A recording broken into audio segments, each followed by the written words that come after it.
Well, it was a rough tech morning today, wasn't it? We are adapting to some new equipment and did not adapt probably quickly enough, but it seems like we're back on track, and so we appreciate your patience. And I would apologize to Scott, but in some ways couldn't happen to a better guy. So, if you're not in Luke 11, we'd encourage you to turn to Luke chapter 11. That's going to be our text together this morning. One of the unique things about Jesus' gospel that we often discuss routinely in different contexts is how he inverts the cultural norms, how he takes the things that we think are normal and he just flips them upside down on their head. And you think about some of those statements of Jesus where he says that the first will be last. Everybody say last. You're allowed to talk sometimes in church. And the last shall be very good. We'll get better as the time goes on, hopefully. Those who exalt themselves shall be humbled, and those who humble themselves shall be, everybody say exalted. Very good. If you do not forgive others of their sins, then your Father will not what? Forgive you of your sins. And this morning we're going to look at another example of that, because we find a statement that Paul attributes to Jesus, and if you go try to find it in the Gospels, it's nowhere to be found. But in Acts 20 and verse 35, Paul says that Jesus said this statement, it is more blessed to what? Than to, exactly. It is more blessed to give than to receive. Do you know that about 25% of Jesus' teaching is about money? I want to make that very real to you for a moment. Because Jesus isn't trying to raise funds for a building project or a mission trip. He's not doing some fundraising. But yet 1/4 of his lessons recorded for us, or his statements, are about finances. Raise your hand if you would like for me to do an annual theme next year on what Terry has to say about money. Put your hand down, Peyton. You don't want that because you've not listened for 26 years what I've said about money. Love it when the kids play along. It's a common joke among preachers, as a matter of fact, that if you want giving to go down, you should preach about giving. Because it doesn't work. And yet Jesus spends 25% of his time telling us how we should use our money. And so he begins this idea, or Paul attributes this idea as we begin, with it is more blessed to give than to receive. The word for blessed here is the same word that is used in the Beatitudes. I'm not going to butcher the Greek like Joe did this morning. I'm just going to recall that to your mind and remind you that when we talked about the Beatitudes, that word blessed could also mean happy. Happy is the man who is poor in spirit. And we've talked about how upside down that feels. But happy is the one who gives rather than receive. It is happier, you will be happier if you give instead of receive. Try telling that to 12-year-old Terry Francis. Because 12-year-old Terry Francis really liked receiving gifts on his birthday at Christmas and not giving them. And the same is true of all of us probably. I know it's true of my kids because I get their Christmas list. And this is how that normally goes, especially with one of my children. I'll try to protect them and not reveal who they are. But they always ask for really expensive Christmas gifts. And I will say to them, Jillian, do you know how much that cost? And Jillian will say to me, Dad, it's Christmas. This is when I ask for things I won't buy for myself. And then she gives me socks. Because it's more blessed to receive than give. That's the human nature. And we may laugh about that, and we may think about how funny that is, but the reality is that this is one of those teachings when it comes to Jesus that we realize is like morally right, and we're like, yeah, that's true, that's how it should be. But come on, Jesus, that's just not how it is. That's just not how it is. I'd rather be given things than to take the things that I am given and give them away to other people. Because we live in a culture of plenty, where success is defined by what you have, where you live, what you drive, your investments for your retirement. And this idea of giving away my things and my money is a foreign concept. But here's what I want you to know this morning. social research has shown and has proven that Jesus is right. Before we get into scriptural teaching, here's what I want you to know from the secular world we live in. Studies reveal that people who are generous are happier. People who are generous are healthier. They have lower levels of depression and anxiety. They have better relationships. There's a part of a quote on the screen, but I'm going to read you the whole quote. People say money cannot buy happiness, but money and happiness are still related in a curious way. Happiness can be the result not of spending more money on oneself, but rather of giving money away to others. The data examined shows this to not simply be a nice idea, but a socially scientific fact. When you give, by the way, when you give out of generosity, scientists have discovered that your body releases dopamine that is the same kind of release that you get during physical intimacy or eating something really good where your body tells you this is enjoyable. Generosity is up there with those kind of things. And so when Jesus says you are happier if you give than if you receive, there is a side of that from a social and scientific kind of perspective that he is absolutely right.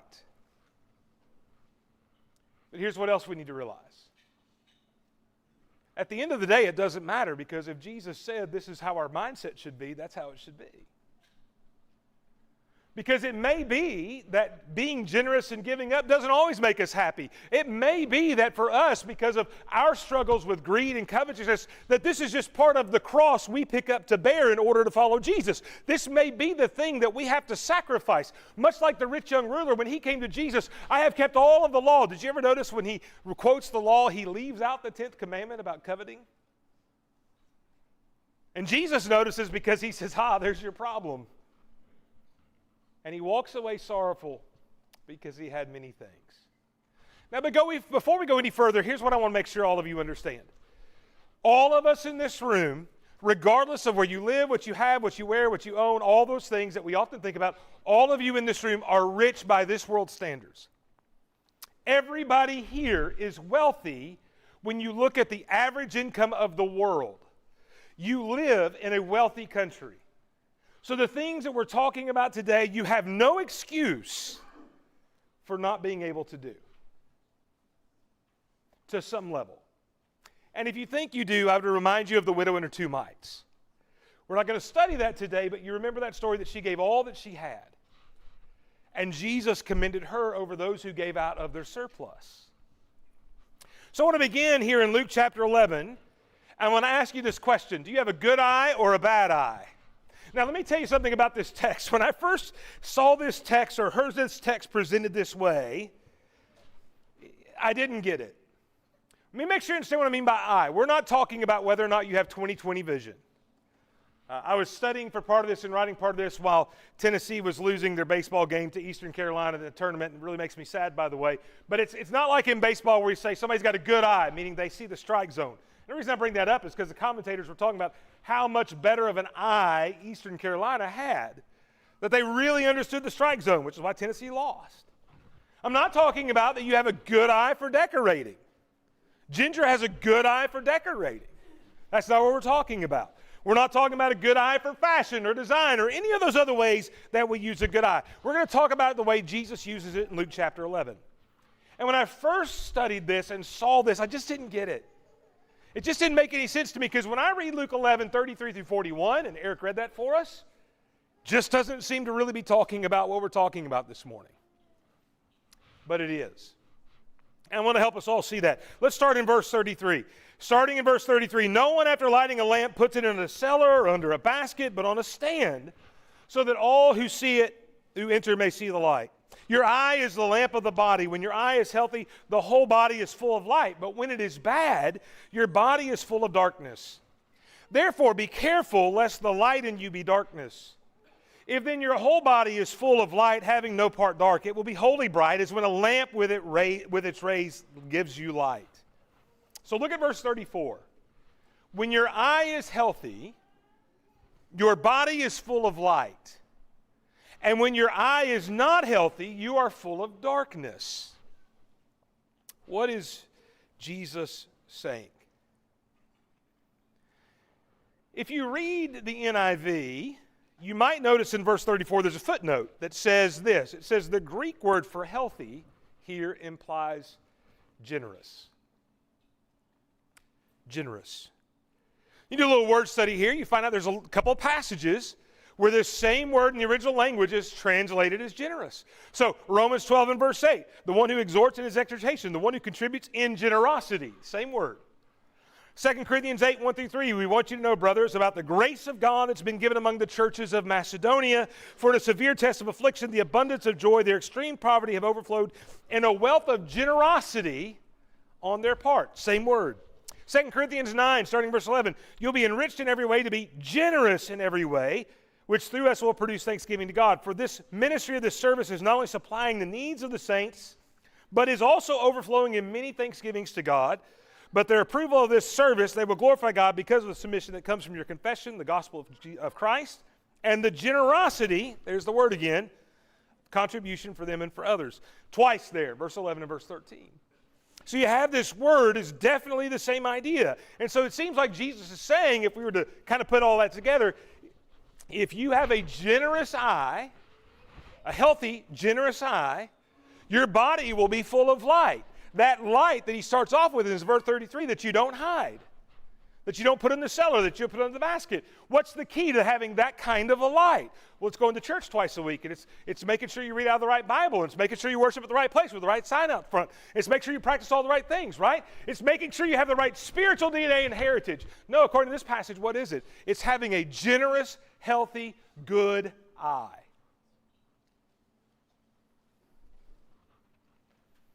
And to make that case even stronger, I want you to notice that verse 34 in the Message Bible. Listen, I don't use the Message Bible much, so when I do, realize there's good reason, right? So here's verse 34 in the Message Bible. Your eye is a lamp, lighting up the whole body. If you live wide-eyed in wonder and belief, your body fills up with light.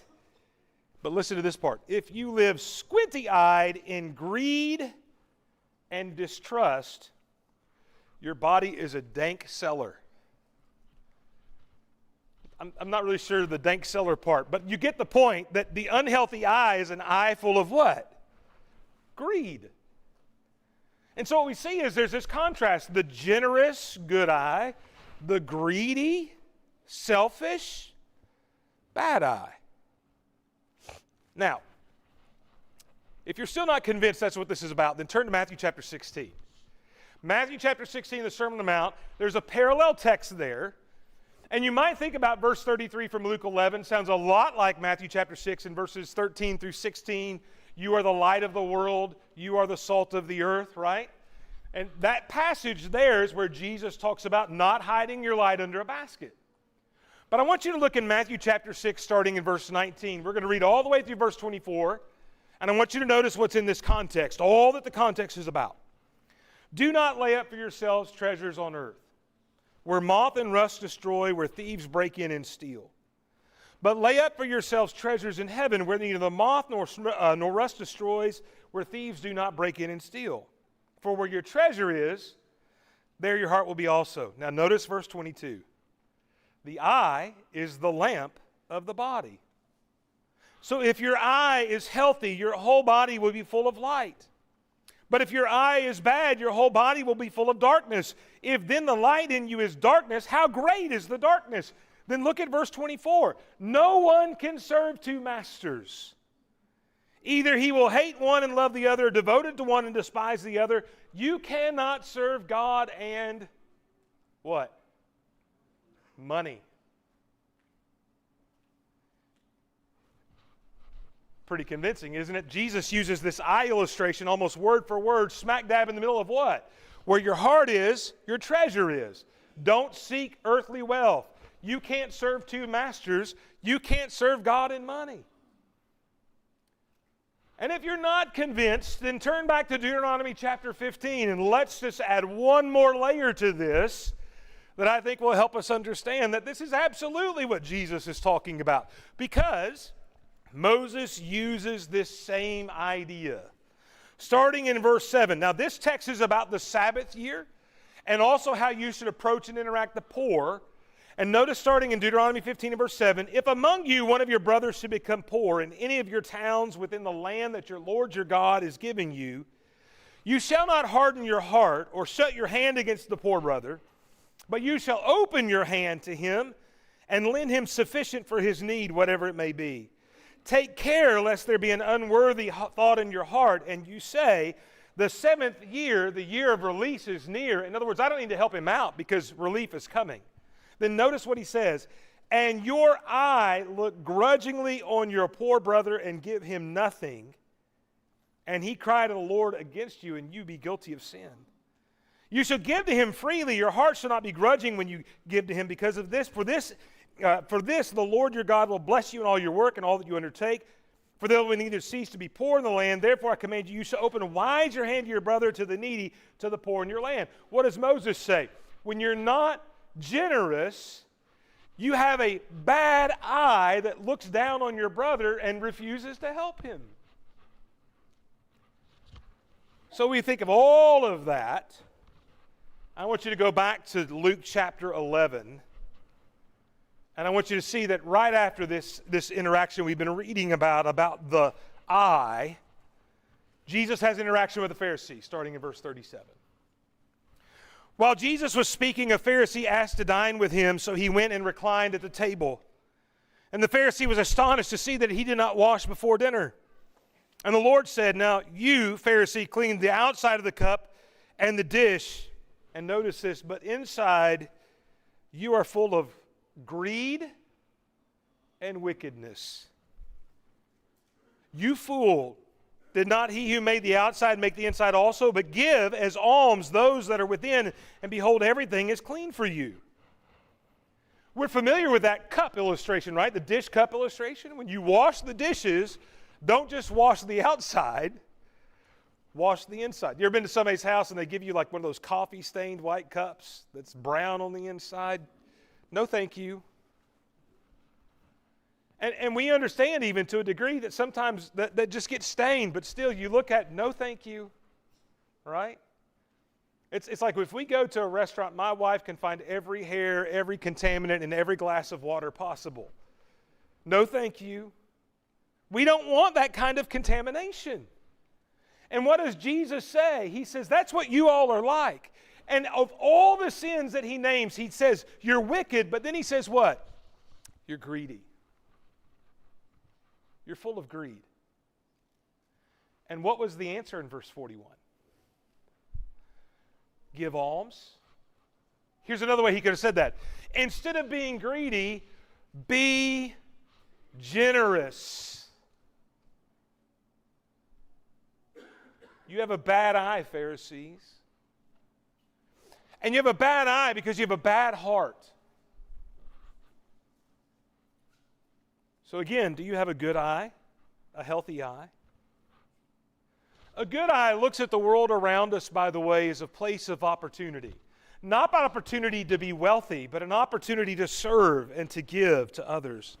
An opportunity to be generous. A world full of ways to glorify God and bless God. That's what a good eye does. It has a positive outlook, not on ways I can get ahead, but on ways I can serve other people, on ways I can show the love of God to everybody around me. That's how the good eye sees the world.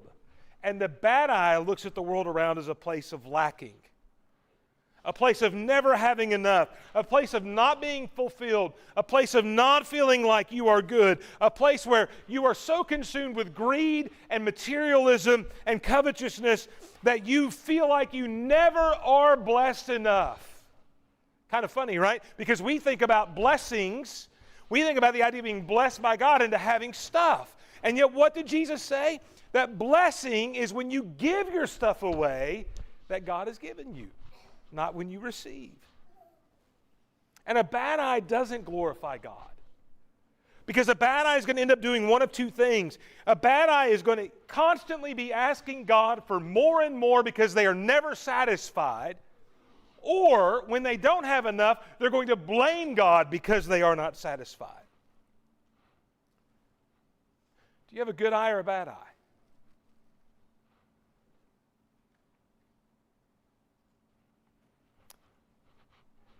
If you want to know It's not through the eye chart that you find that out. It's through your generosity.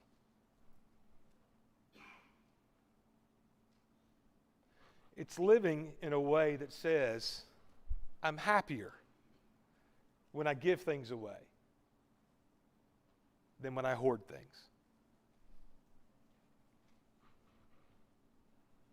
All of us are wealthy. Remember?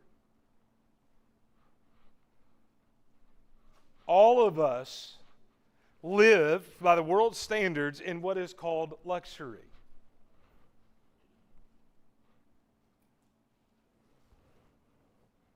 Do you have a good eye or a bad eye? Let me share two benefits with you and then we'll be done.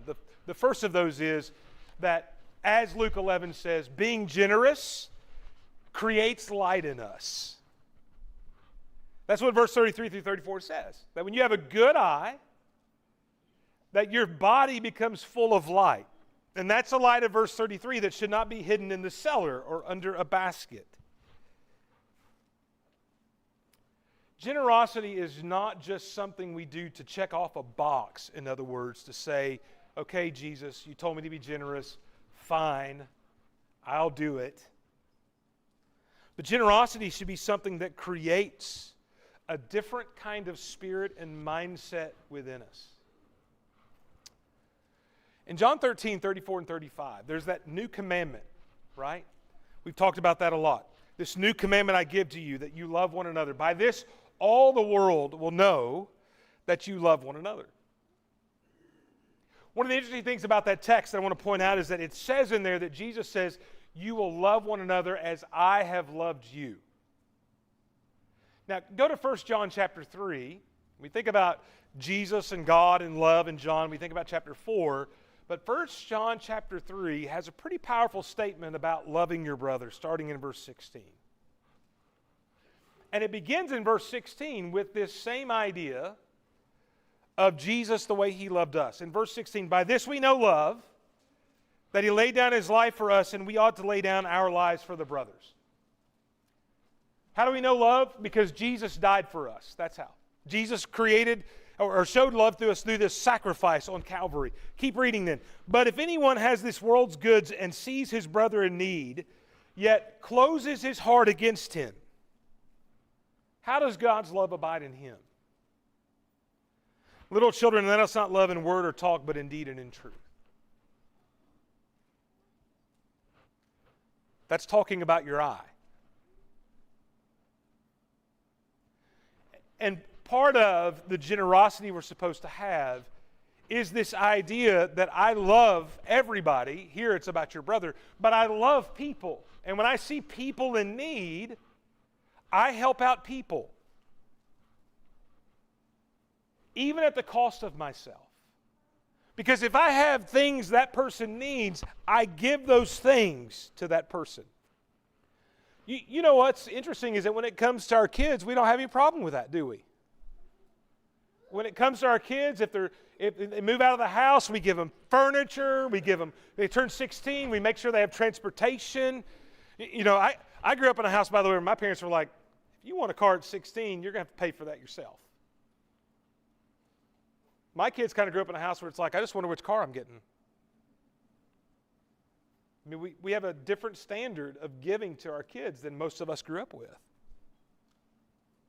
But when we get past the home, we start struggling a little bit. We start thinking about, well, do they really need it? This passage says if you love like Jesus and you see somebody in need, you give to them even if you think they may not need it. Because that's what generosity looks like.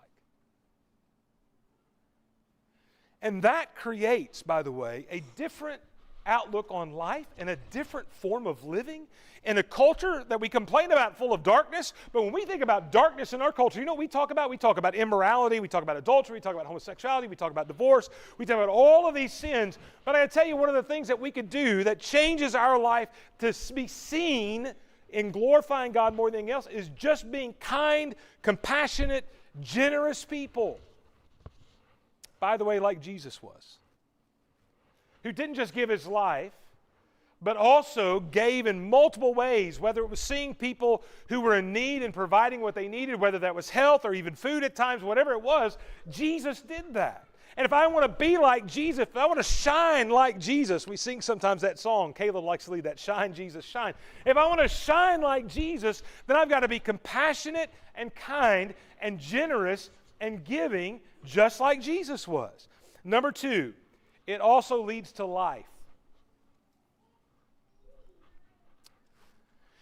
We read Matthew 6, 19 through 21 there before he mentions the eye in the Sermon on the Mount.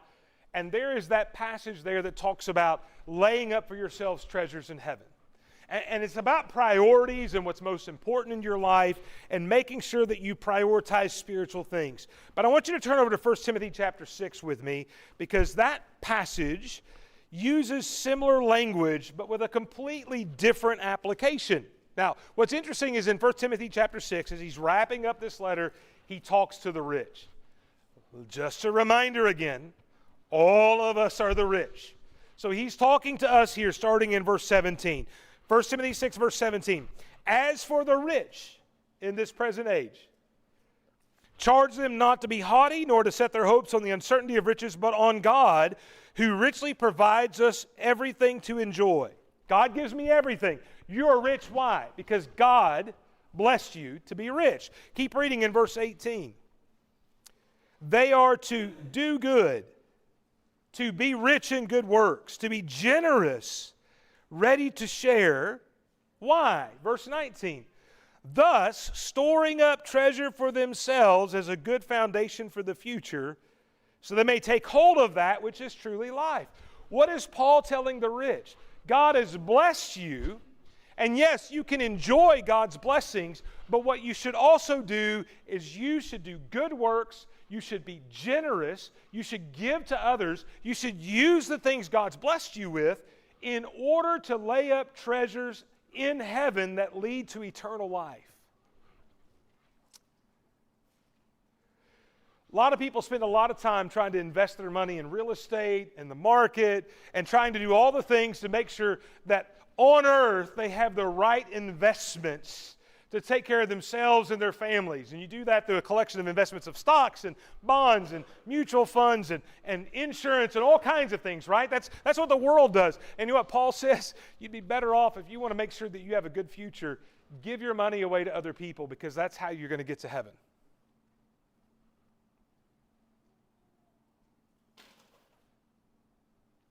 Generosity is a better investment than the stock market. Generosity is a better investment than real estate or insurance or whatever else it may be. Because I'm going to tell you what's going to happen when you die.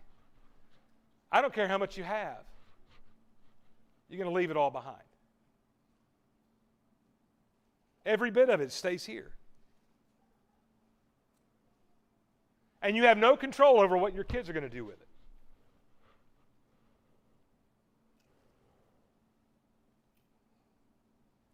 But if you do good deeds, and you're kind, compassionate, and generous to others,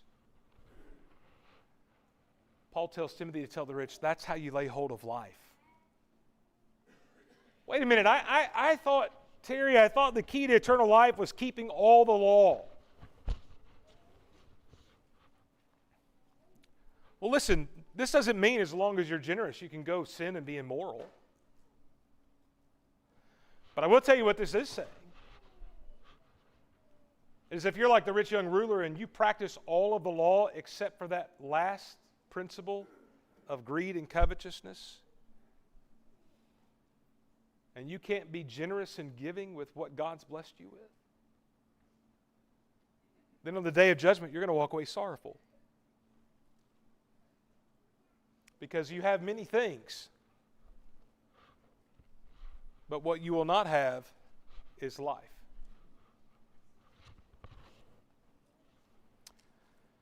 Can I remind you, the clicker just messed up again. Do you see that? Look at that. Wild. I'm going to turn mine off, Karen. You can click the next slide. There we go. I want to remind you what Matthew 25 paints a picture of. Matthew 25 tells 3 stories about judgment. We've talked a lot about this. The first one, the parable of the virgins. Be prepared. You don't know when the judgment day comes. The second one, the master has blessed you, and he's going to come back and make you give an accounting of what you've done with what he's given to you. And that's the story of the talents. What do you think that the master wants you to do with the talents he's given to you? Well, invest them, obviously, right? What does that look like in regards to God? I think the third story helps us understand that, because on the day of judgment, what does the one judging do? He separates the sheep from the goats, and how does he separate them? I was sick and in prison, and you visited me. I was naked, and you clothed me. I was hungry, and you fed me. I was thirsty, you gave me something to drink. You know another way to say that is? You get to receive life because you saw those people in need and you were generous. And the people over here on the left, the goats, which is why I never sit on the left side of the church building, so I never get included in this category. You inherit darkness. Light, darkness.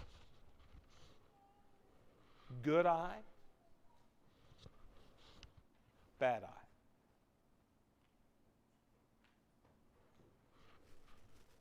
Being generous is not just a suggestion, brethren. It's on the test.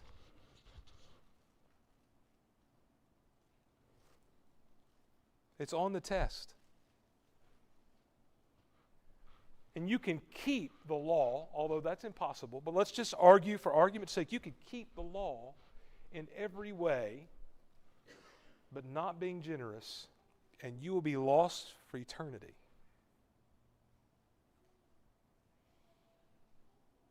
God expects the most generous people on the planet to be His people.